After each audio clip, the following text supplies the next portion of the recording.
La historia de las elecciones en la Ciudad de México ha tomado por varios derroteros, pero esta vez las páginas de esa historia tienen que reescribirse. Hoy, frente a nosotros, pandemia, reelección, algo que no estaba visto, algo con lo que no contábamos porque no estaba en la memoria de nuestra ciudad. Y sin embargo vamos a enfrentarlo cuando en las próximas elecciones, pero con mucha información, con mucha idea y con mucha reflexión para que el día del juicio usted haga la mejor selección. Empezamos.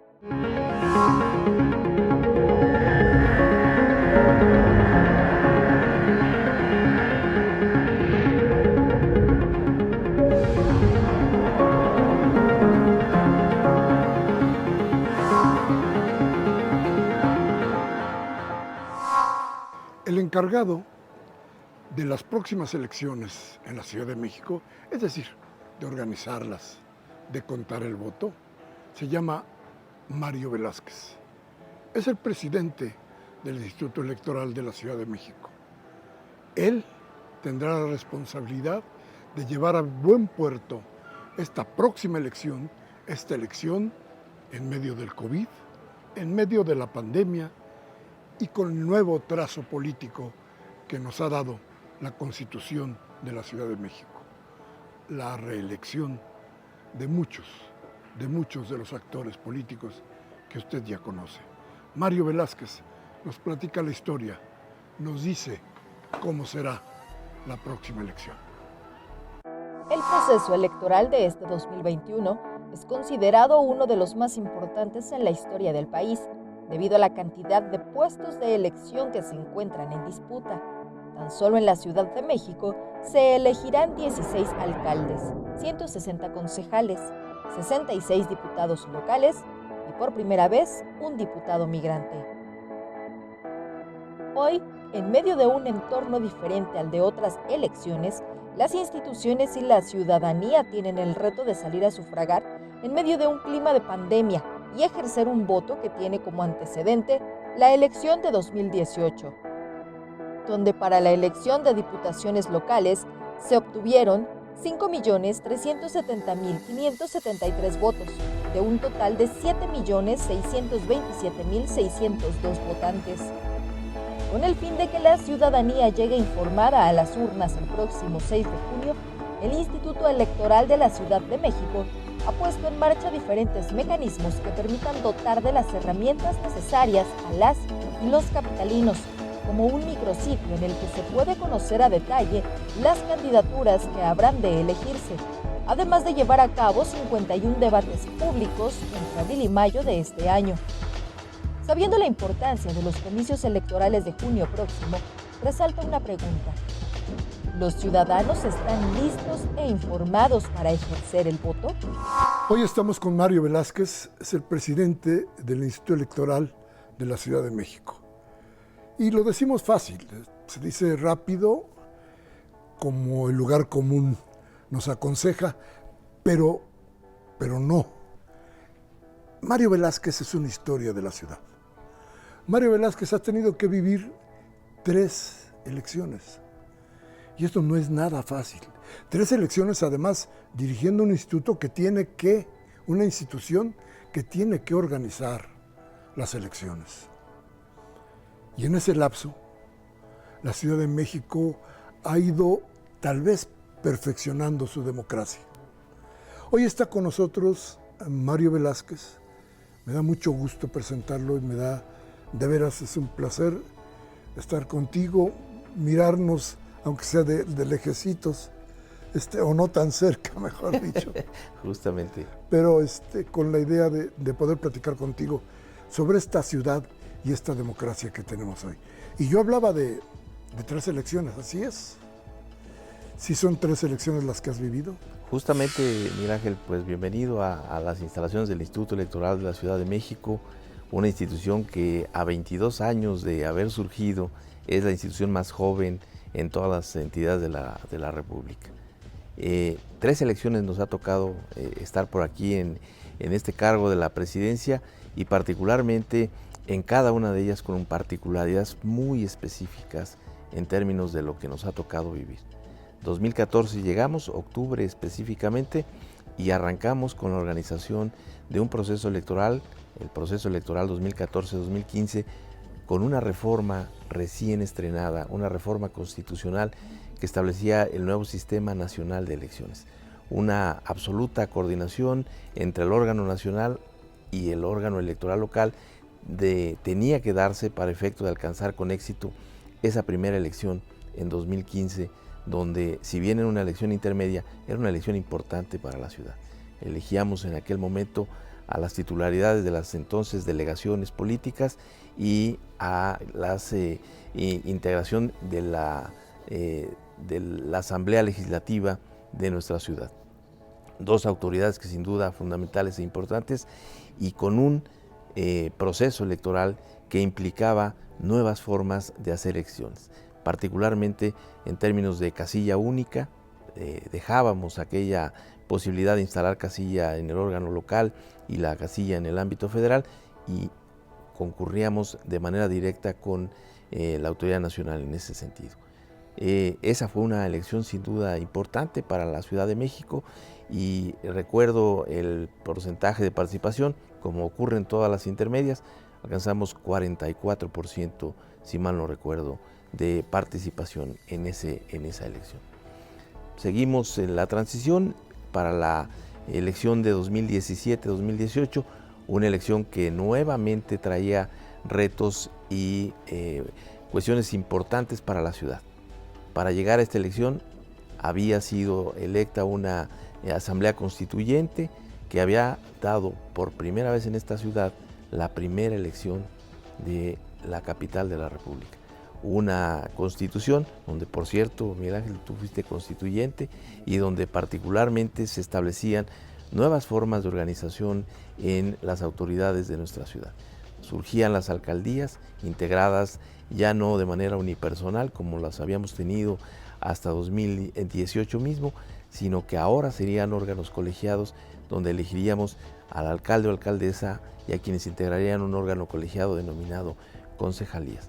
De tal suerte que esta nueva forma de integrar las autoridades de la Ciudad de México impuso nuevos retos, y particularmente en el sentido de que entrábamos a una nueva fase de lo que es nuestra identidad, particularmente como entidad federativa, con un congreso, el primer congreso de la ciudad.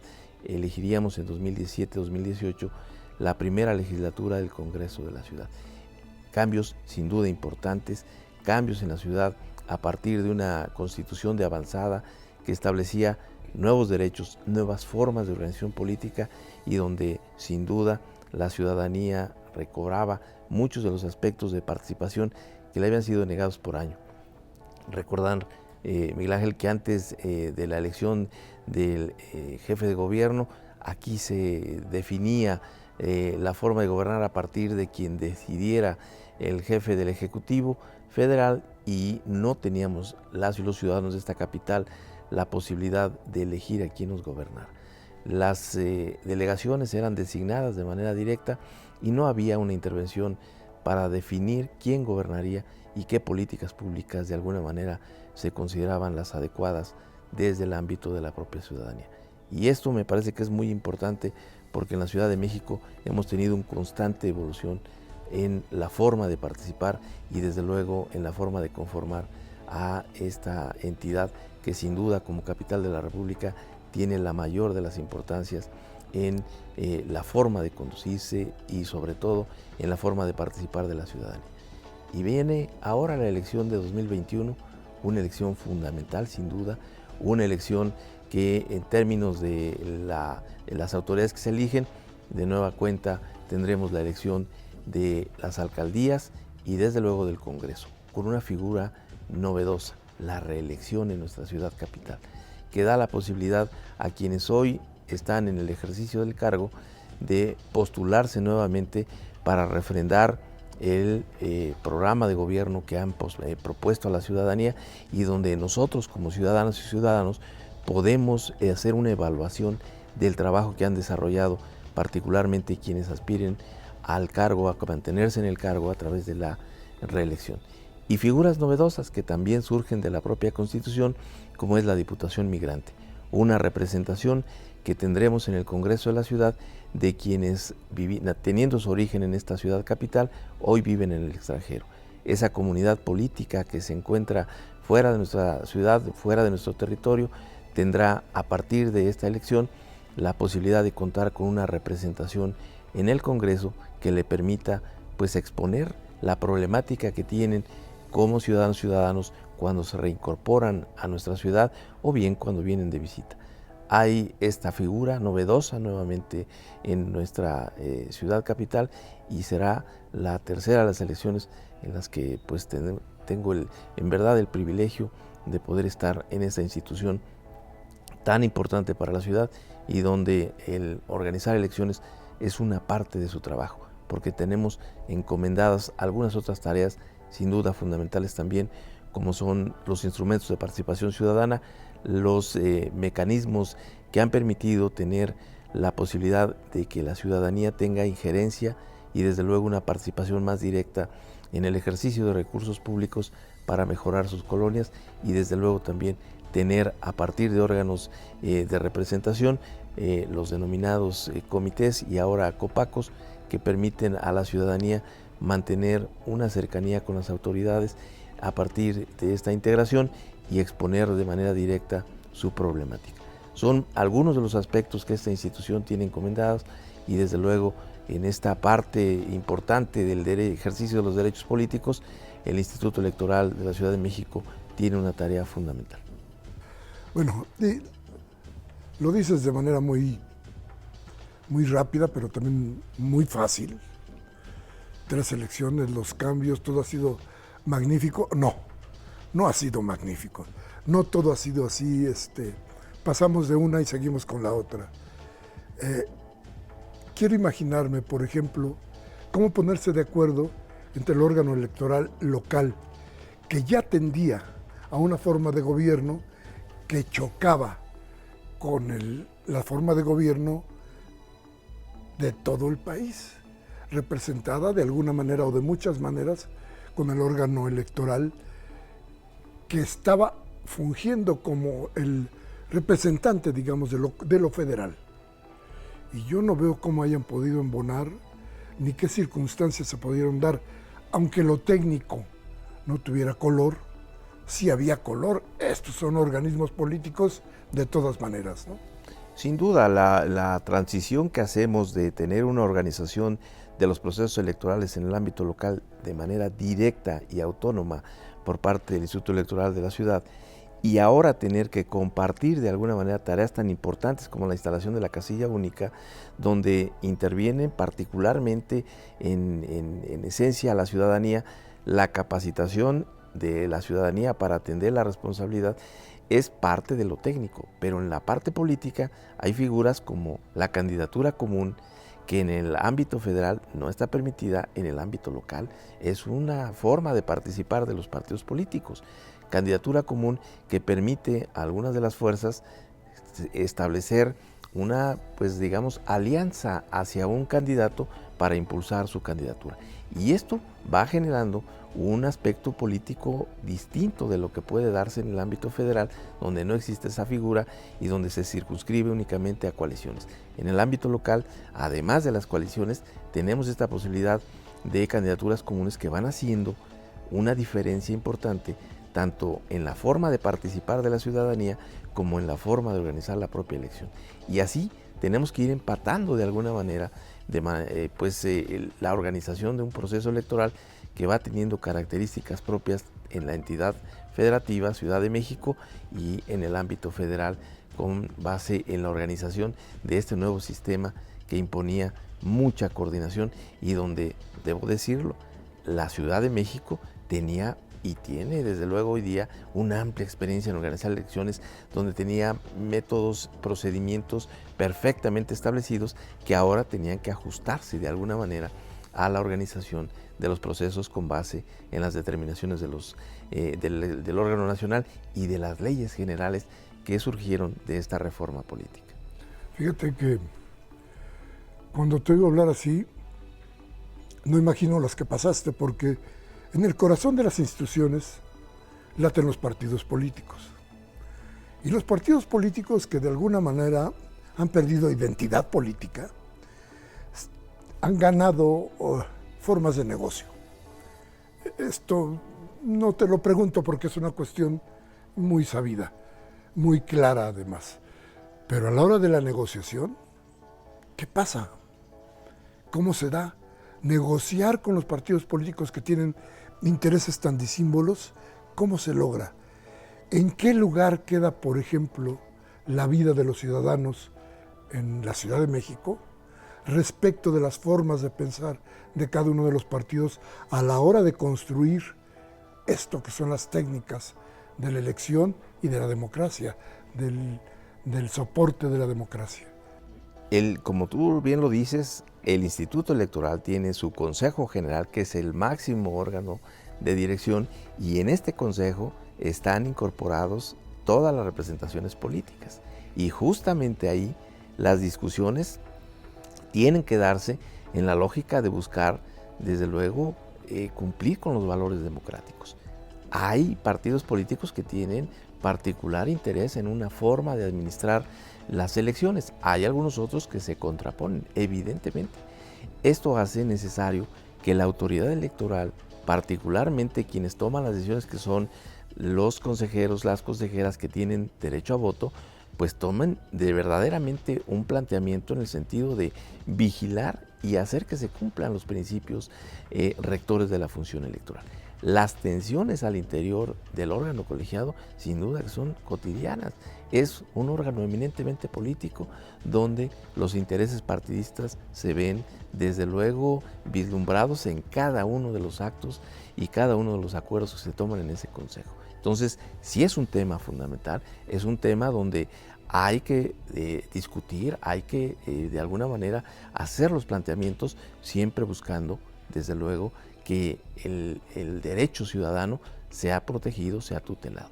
Hay discusiones que muchas veces en el Consejo General se advierte con claridad qué partido está en contra de una decisión que pues desde luego es fundamental para que las elecciones mismas se den en un ámbito de equidad, donde desde luego hay afectación de alguna manera a los intereses partidistas. Y justamente ahí es donde hay que buscar el equilibrio para efecto de lograr el mejor acuerdo, un acuerdo que garantice transparencia, un acuerdo que garantice equidad en los procesos mismos. ¿Y cómo le haces? Porque esto ha sido también público. Ya no quiero decirte lo privado, pero te lo voy a preguntar de cualquier manera. Las amenazas, porque has tenido amenazas de todo tipo en lo público y supongo que también en lo privado. ¿Cómo terminan? ¿Cómo termina eso? Los partidos muchas veces ya ni siquiera están defendiendo las cuestiones públicas, sino cuestiones muy privadas. ¿Cómo los detectan? ¿Cómo logran desactivar todos estos problemas que son reales, que están ahí y que juegan papeles definitivos en ciertos momentos, ¿no? Justamente, me parece que hay intereses específicos que llegan muchas veces a poner planteamientos en contra o haciendo señalamientos de quienes estamos en el ejercicio de esta función. Y me parece que la parte fundamental que permite eliminar o por lo menos amortiguar ese tipo de situaciones que lamentablemente se dan en los procesos electorales es mostrando con transparencia el trabajo que se realiza y desde luego haciendo evidente que la propuesta o el señalamiento pues no tienen sustento. Creo que hay en el ámbito político siempre la tentación de mostrar que hay una ilegitimidad en el resultado o en alguna forma de actuar de la autoridad. Y me parece que ahí es donde hay que caminar con pies de plomo y hacerlo con mucho cuidado, en la lógica de que todas las actividades, todas las acciones estén con absoluta transparencia y desde luego verificables a la luz de la propia norma, pero más que a la luz de la norma, a la luz de la ciudadanía. Porque no hay mejor juez que la ciudadanía. Me parece que en ese sentido, todos quienes tenemos esta convivencia cotidiana, podemos advertir las circunstancias irregulares y un actuar deficiente o irregular de una autoridad. Y creo que eso es uno de los temas fundamentales. El hacer el trabajo, hacerlo bien y desde luego apegado a la norma con clara transparencia hacia la ciudadanía.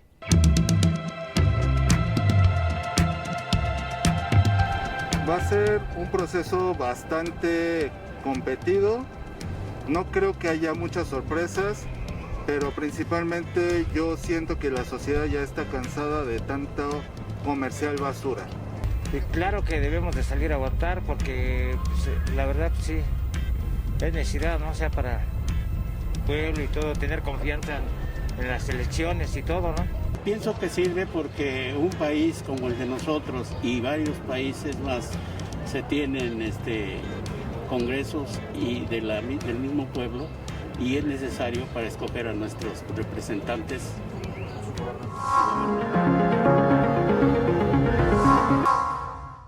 El proceso electoral 2021 se llevará a cabo con un participante inesperado, el virus conocido como COVID-19. A un año de su aparición y convertido en pandemia, ha transformado la vida en el mundo, llevando a las sociedades a enfrentar retos en todos los sentidos. Poco a poco, ciudadanía y autoridades buscan reconstruir el ambiente social previo a la pandemia. Sin embargo, esta situación será un factor que tendrá un peso específico para que las y los electores acudan a las urnas con confianza. Ante esto, el Instituto Electoral de la Ciudad de México busca garantizar seguridad en los votantes a través de los protocolos sanitarios que se deben cumplir al pie de la letra para evitar que un derecho ciudadano se convierta en un riesgo a la salud de las y los capitalinos. Además, el 6 de junio, quienes acudan a ejercer el voto se encontrarán con una figura cuyas implicaciones aún son difíciles de imaginar: la reelección, que fue aprobada en la reforma al artículo 116 de la Constitución en el 2014 y que se realizó con la expectativa de que quienes ocupen un cargo público de elección popular puedan profesionalizarse y promover la carrera legislativa.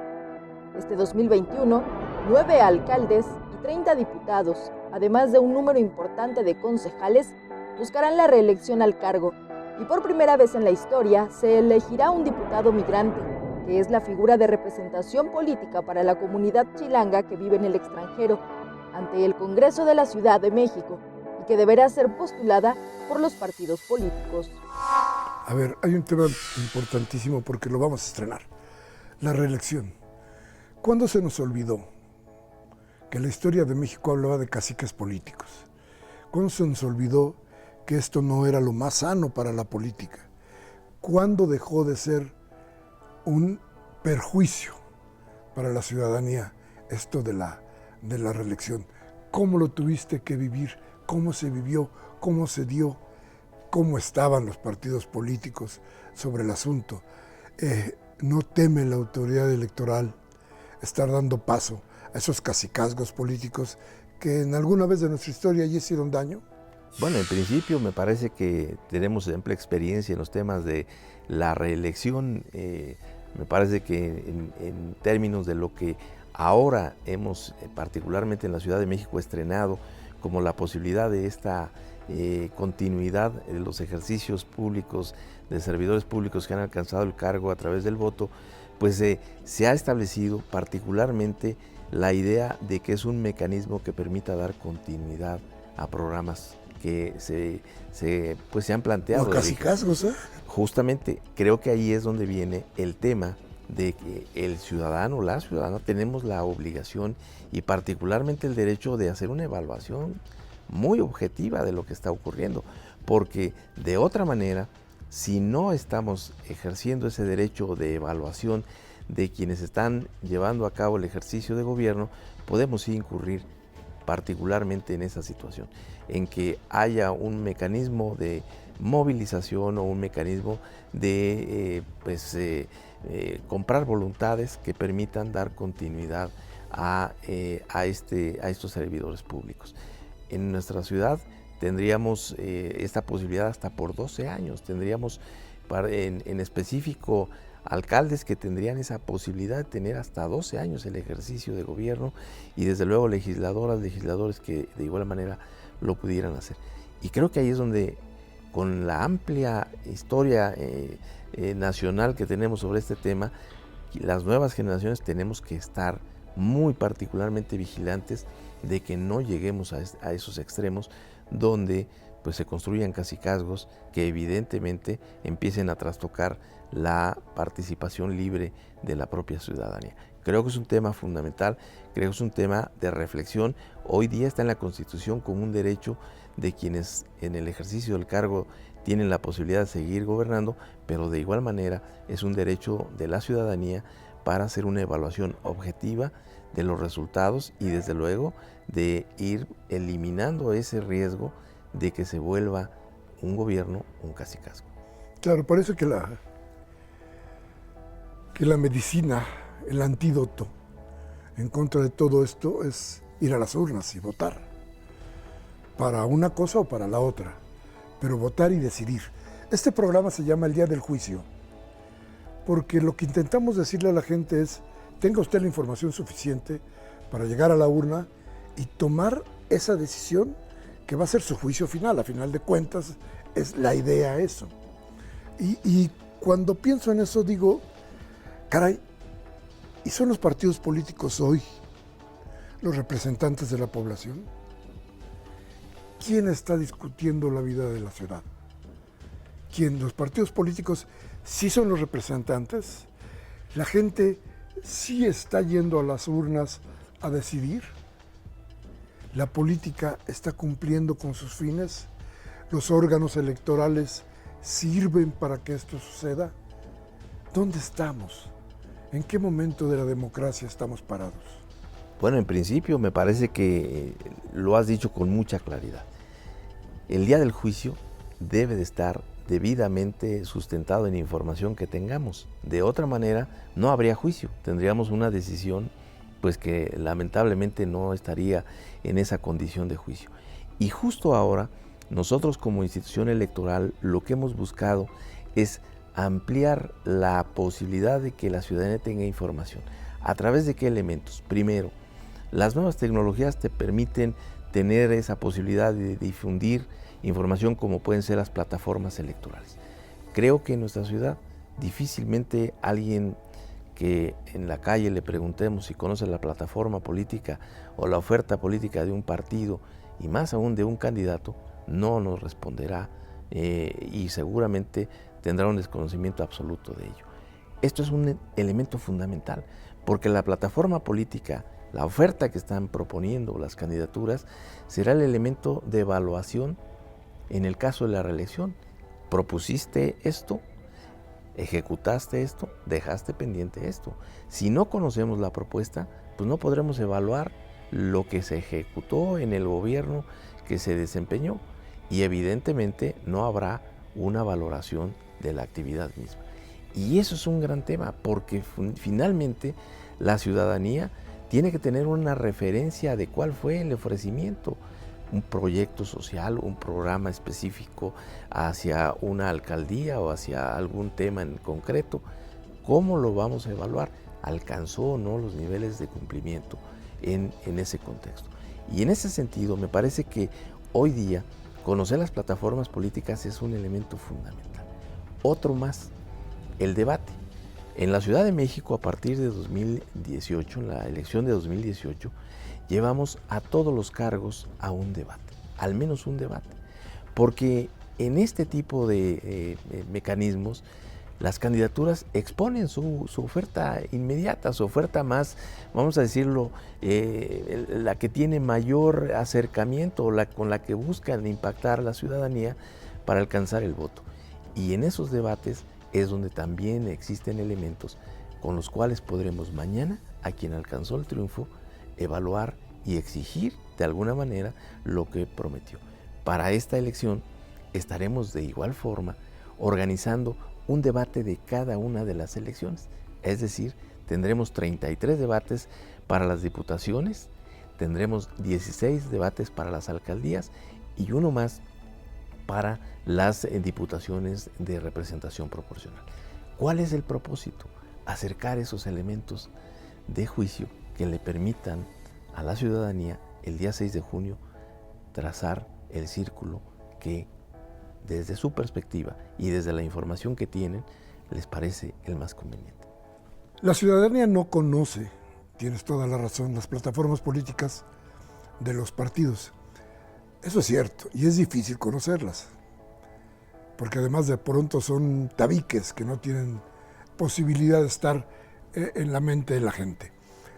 Pero los candidatos tampoco, porque resulta que las plataformas no las hacen los candidatos, las hacen los grupos de asesores, porque las elecciones se han convertido, y los debates también, en una forma de descalificación, no en una forma de enfrentar proyectos ni de evaluarlos. Cuando se dan las reglas, por ejemplo, de los debates, no se prohíbe la descalificación personal. Y esto no lleva más que a pervertir la posibilidad de conocer las plataformas, de conocer las ideas.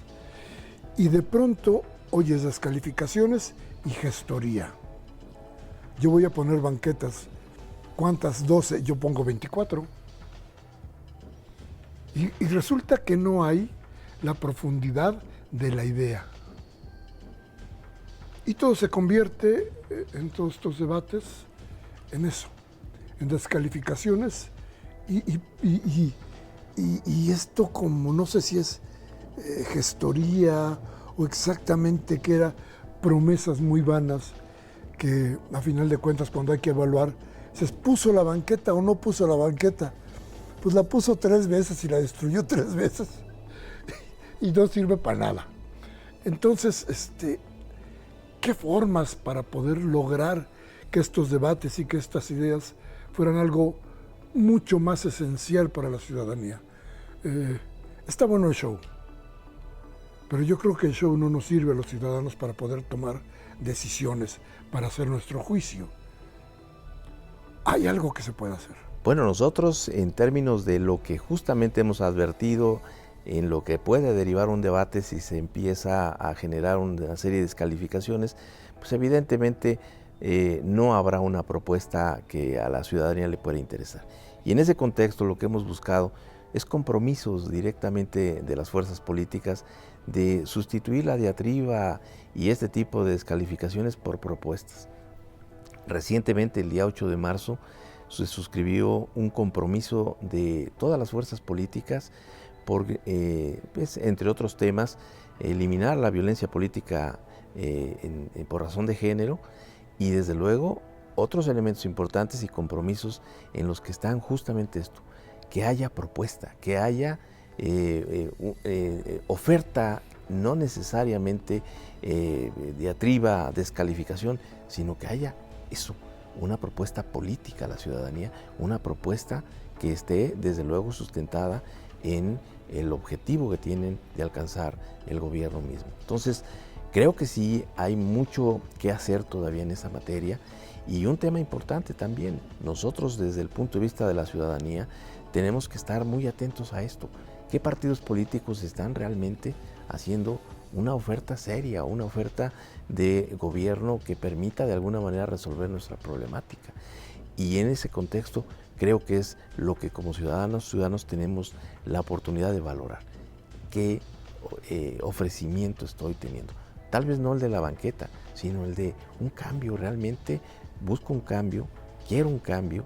¿Qué es lo que busco yo como ciudadano y qué me están ofreciendo los partidos políticos y ahora las candidaturas sin partido, Miguel Ángel? Porque recordemos que en nuestra ciudad no solamente son actores políticos ahora quienes pertenecen a partidos políticos, sino ciudadanos que han buscado ser candidatos a los diferentes cargos a través de la vía independiente, a través de la vía sin partido. En la ciudad hemos tenido ya participaciones importantes. En el pasado proceso electoral de 2018 tuvimos una candidatura sin partido a la jefatura de gobierno y ahora tenemos 10 personas que están ya pues cumpliendo el umbral para ser candidatos a la Diputación del Congreso y 8 que están particularmente con el umbral mínimo de apoyos para las alcaldías. Entonces, sí hay ya también una movilización de los propios ciudadanos que no sienten sus aspiraciones reflejadas en los valores o en la política misma que sustentan los partidos políticos en concreto. que nos está hablando de la descomposición de los partidos políticos. Es decir, cada vez hay más gente que quiere participar en política, pero que no se siente representado por los organismos políticos normales. Es decir, ya no encuentro la derecha, ya no encuentro la izquierda, ya no encuentro el centro, ya no encuentro partido político. Entonces tengo que ir yo. O los partidos políticos se cierran tanto que no permiten ni siquiera la frescura de nuevas opciones, nuevas posibilidades. ¿Tú crees que sería por ahí la idea? Me parece que esa es una parte de lo que ha motivado a estas ciudadanas y ciudadanos a buscar el apoyo directo y de esa manera convertirse en candidatos, candidatas. Los resultados que se han tenido en 2018 son alentadores, sin duda. En el caso de la candidata a la jefatura de gobierno, alcanzó un porcentaje de votación que, convertido en partido político, le hubiera permitido mantener el registro. Es un número importante de votos los que obtuvo, y en razón de ello me parece que en la Ciudad de México la politización que tenemos es de un alto nivel, y desde luego sí se está vigilante de cuál es la evolución que están teniendo los partidos políticos, y desde luego cuál es el compromiso que tiene cada una de las fuerzas políticas con la propia sociedad. Entonces, creo que en la Ciudad de México tenemos ese reflejo claro de lo que puede significar que muchas ciudadanas y ciudadanos no se sientan ya identificados con las fuerzas políticas, y en razón de ello busquen alternativas como son las candidaturas sin partido. Pues no, pienso que no, porque pues ya sabemos cómo tratarnos nosotros mismos y cómo protegernos. No creo que haya riesgo. Yo creo que ahorita, siempre y cuando se sigan tomando las medidas que hasta el día de hoy se han establecido por parte del gobierno, no debe de haber ningún problema. Tomando las medidas y creer un poco más en el gobierno. Puede haber riesgos si no se cubren, si no se tapan. Sí, pero tapándose yo digo que no debe de haber riesgo.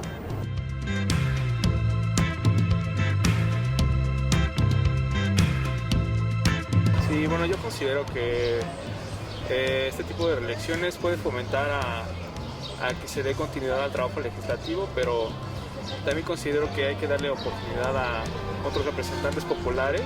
Pues yo pienso que no debe de haber eso, ¿no? Porque constantemente habemos mucho pueblo, somos bastantes, y tenemos que darle la posibilidad a otros y no a ellos mismos. Bueno, pues yo creo que la reelección no debería de ser reelección, sino que gente nueva para que traiga ideas nuevas, ¿no? Estamos en este momento en el almacén de materiales electorales del Instituto Electoral de la Ciudad de México. En este lugar se realiza la rehabilitación de los materiales electorales y con ella las actividades de distribución, clasificación, rehabilitación y en su momento destrucción de los materiales electorales. En el momento de la realización de la jornada electoral se realiza la distribución de los materiales electorales a los órganos desconcentrados del instituto. Una vez utilizados estos materiales en la jornada electoral y en simulacros de jornada electoral, se recuperan. Tenemos una recuperación de más del 80% de los materiales propiedad del instituto. Después de la recuperación se hace la clasificación de ellos. Se separan los materiales que por haber cumplido su vida útil en el instituto son susceptibles a destrucción, y los materiales que todavía pueden cumplir una función, que son la mayoría, se rehabilitan a través de distintos procesos. Es la revisión de cada una de sus partes, la sustitución de alguna, si es necesario, o la rehabilitación de las mismas. Y su sanitización. Ahora con la pandemia es importante mencionar que estamos con la limpieza sanitizando los materiales. Todos van a salir en fechas próximas para el uso de los ciudadanos sanitizados.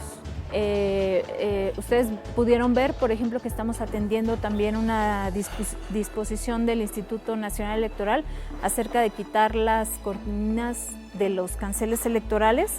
Es una disposición que apenas nos fue enterada y ya estamos trabajando, atendiendo eso para evitar cualquier riesgo de contagio.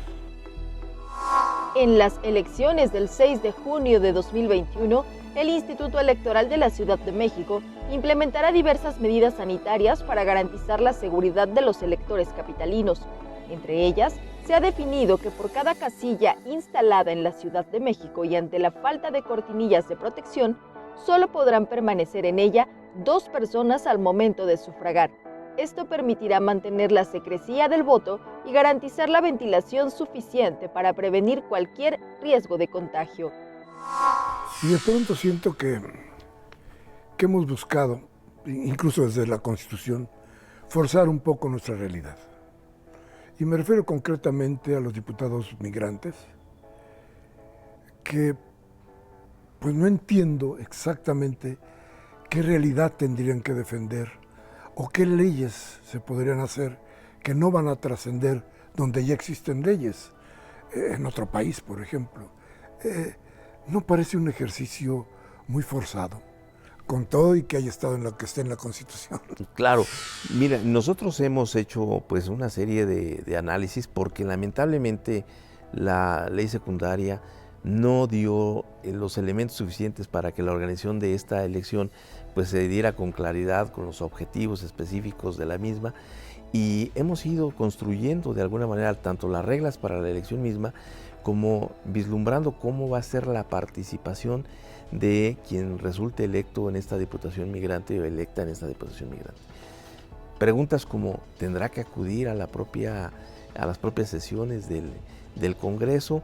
¿Tendrá que desplazarse de su lugar de origen para poder estar en las mismas sesiones? Creo que hay muchas interrogantes en ese contexto, pero poco a poco se han ido despejando algunas de ellas.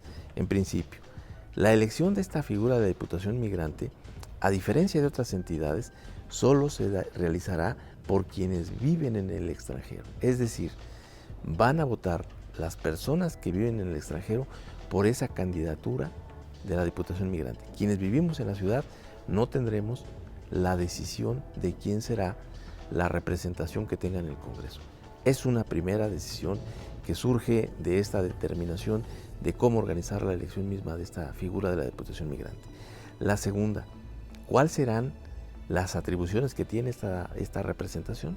Pues en términos de la propia Constitución tendrán las mismas atribuciones y funciones que un legislador que surge de cualquiera de los distritos uninominales en nuestra ciudad o bien por la vía de la representación proporcional. Tienen los mismos derechos. ¿Cuál será el mecanismo para que tengan su participación directa? Pues me parece que hoy día incluso en el Congreso ya hay iniciativas para que a través de las plataformas electrónicas pueda tener una participación en todas las sesiones, y quisiera creer que en las propias comisiones de trabajo donde se realiza el trabajo legislativo. Y la otra de las preguntas, ¿qué tipo de propuestas de ley podrá formular? Me parece que en términos de la propia Constitución y de la ley podrán formular cualquier tipo de iniciativa que estimen resuelva problemas tanto de la ciudad como los que enfrenta la propia comunidad que viviendo en el extranjero en oportunidades acude a la ciudad de visita o bien se reincorpora. En términos de algunas de las charlas que hemos tenido con ellos, nos han referido que muchas veces viviendo en el extranjero no se renueva su credencial para votar, la perdieron, llegan a la ciudad, no tienen ningún mecanismo de identidad y esto les genera una serie de problemas. Y creo que problemas como ese son los que llevarán al Congreso como una forma de atender todo lo que viven los migrantes cuando tienen el retorno o bien cuando vienen de visita. Y esto, pues de alguna manera, pudiera sí dar algunos elementos en las que puedan incidir de manera directa en el tratamiento que hoy tienen, lamentablemente, las personas que se incorporan a nuestra ciudad o bien quienes vienen de visita a la misma.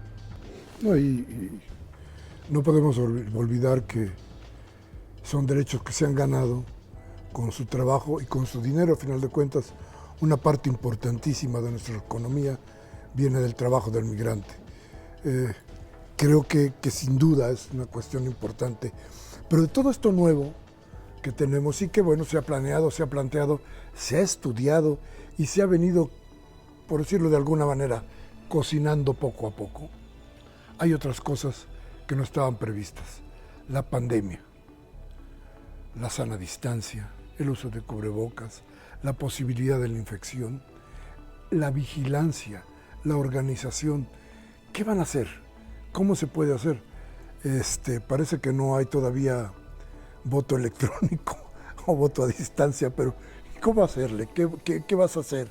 ¿Qué tienen pensado hacer? Bueno, en principio me parece que uno de los temas fundamentales es atender las reglas que la autoridad sanitaria establece para hacer compatible el derecho a la salud, que es fundamental, sin duda, y el derecho político de decidir en las urnas quién nos gobierna.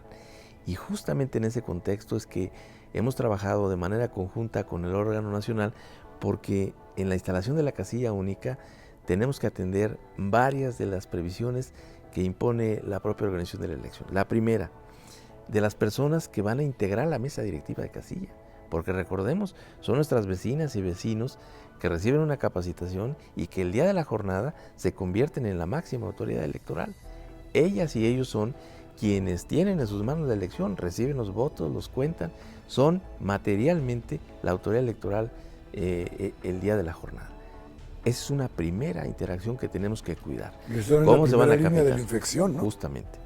¿Cómo se van a capacitar para atender esa alta responsabilidad? Ahí se han establecido protocolos que van desde la capacitación a través de las plataformas electrónicas, capacitaciones presenciales, pero con todas las medidas sanitarias que establecen las autoridades. Y todos esos protocolos están hoy día ya operando. Desde las propias personas que están yendo a tocar la puerta para invitarles a que formen parte de esta mesa directiva de casilla, que es fundamental.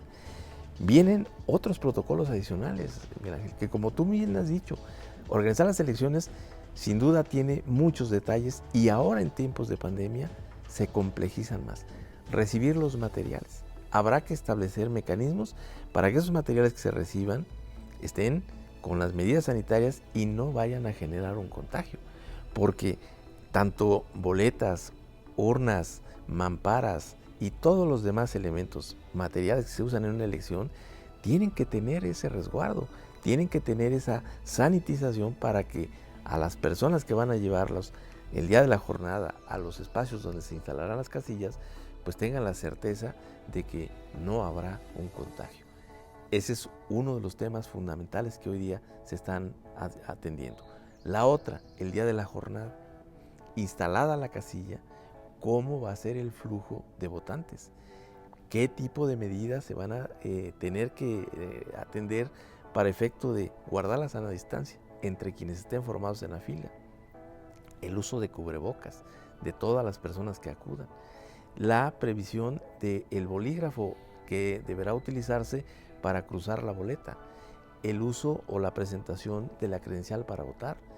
Todas estas medidas se han estado estableciendo a través, en nuestro caso, de simulacros y desde luego atendiendo experiencias que ya se han tenido en elecciones, tanto en nuestro país, particularmente en Coahuila y en Hidalgo, donde se dio una elección en plena pandemia, y algunas otras experiencias internacionales donde se han advertido y observado diversos protocolos que nosotros de igual manera estamos atendiendo.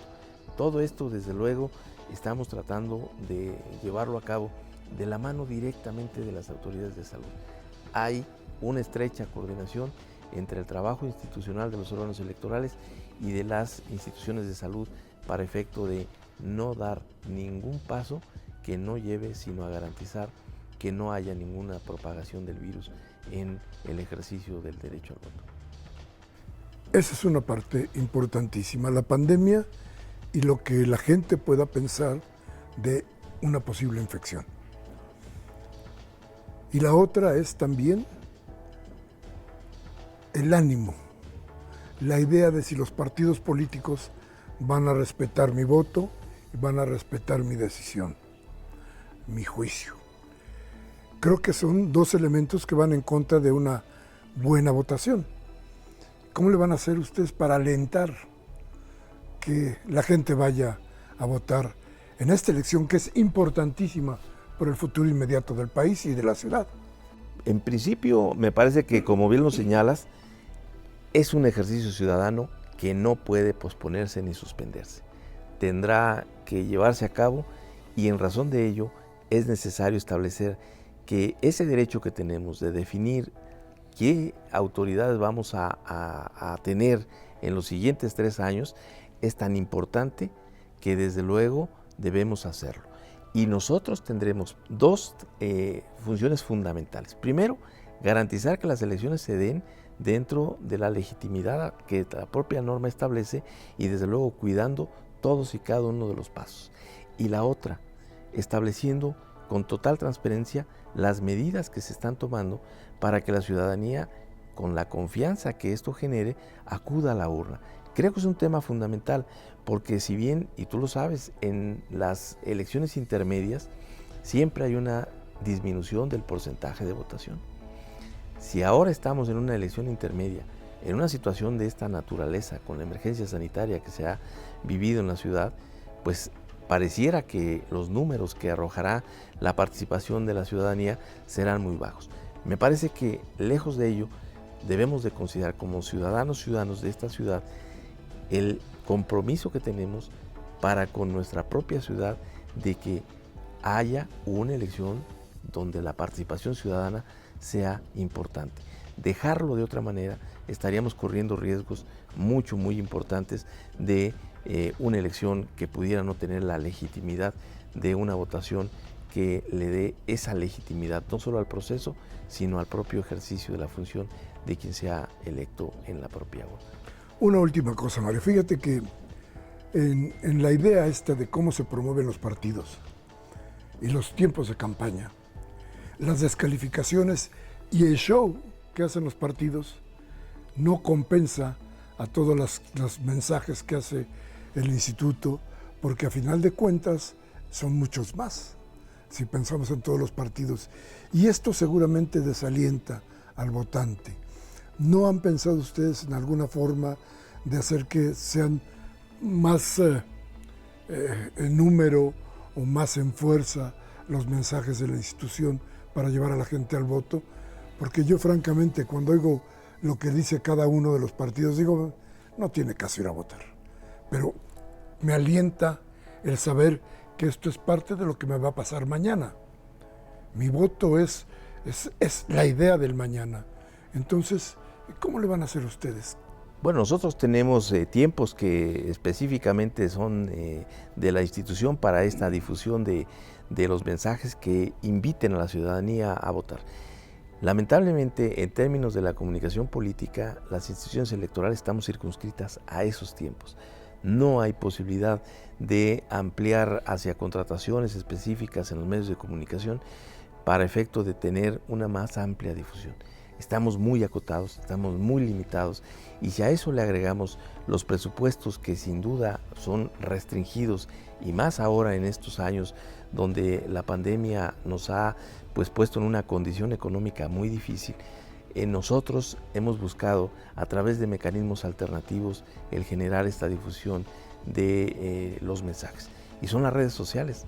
Ahí hemos descansado mucho de la difusión de los mensajes institucionales, porque lamentablemente en los medios de comunicación masiva, salvo los espacios en radio y televisión que se nos otorgan por parte del Instituto Nacional Electoral, no tenemos otra posibilidad de contrataciones o de generar una campaña de difusión amplia que permita concientizar a la ciudadanía de la importancia que tiene su voto en esta elección, porque lo vemos tal vez muy lejano y como bien dices tú, muchas veces hasta ajeno a lo que nos puede ocurrir en nuestro entorno inmediato, el ir o no a votar.